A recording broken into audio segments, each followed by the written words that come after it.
এটা শুধুমাত্র একটা কম্পন নয়, এটা একটা টেকটনিক শক। মার্কিন যুক্তরাষ্ট্র আগামী 1 আগস্ট থেকে বাংলাদেশি পণ্যে 35% রূপান্তর শুল্ক আরোপের ঘোষণা দিয়েছে। এটা আগের ঘোষণার তুলনায় সামান্য হ্রাস, তবে বাংলাদেশের আরএমজি শিল্প নির্ভরশীল দেশটির অর্থনীতিতে ভয়ানক কলঙ্ক হিসেবে দেখা দিচ্ছে।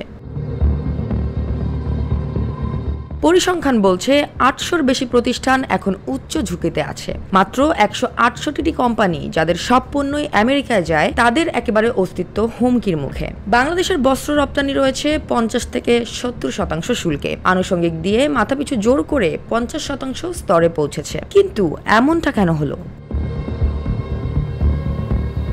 ভিয়েতনাম মার্কিন যুক্তরাষ্ট্রের সাথে দ্রুত 20% শুল্ক ছেড়ে একটি ডিল করেছে, যেখানে বাংলাদেশ অপেক্ষা করে বসে থেকেছে। যুক্তরাষ্ট্রের 35% রেসিপ্রোকাল ট্যারিফের ফলে বাংলাদেশের রপ্তানি খাত পড়েছে এক তীব্র ইকোনমিক ওপেন চার্জের মুখে। বিশেষ করে পোশাক খাতে এখন আমাদের প্রতিযোগিতা হারানো প্রায় অনিবার্য।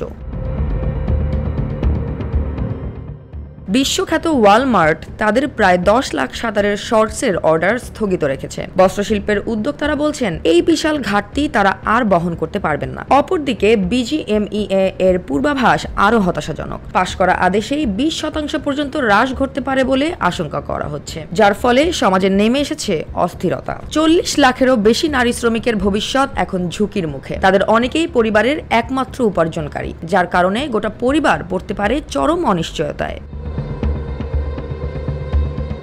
এদিকে বাজারও চুপ করে নেই। ঢাকা স্টক এক্সচেঞ্জ ইতিমধ্যেই বড় ধাক্কা খেয়েছে। বিশ্লেষকরা বলছেন এটি শুধুই শুরু, এখনো বড় ধাক্কাটা বাকি।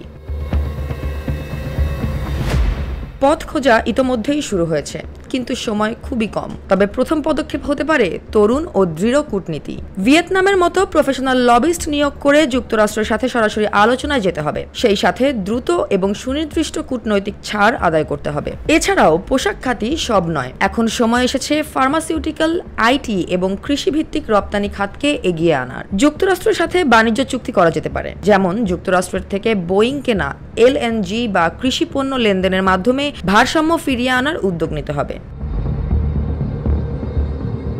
কেবল আমদানি নয়, চুক্তির মধ্য দিয়ে রপ্তানিতেও দরজা খুলতে হবে। এই 35% রেসিপ্রোকাল ট্যারিফ শুধুই নীতিগত সিদ্ধান্ত নয়, এটা এক গভীর পরীক্ষা।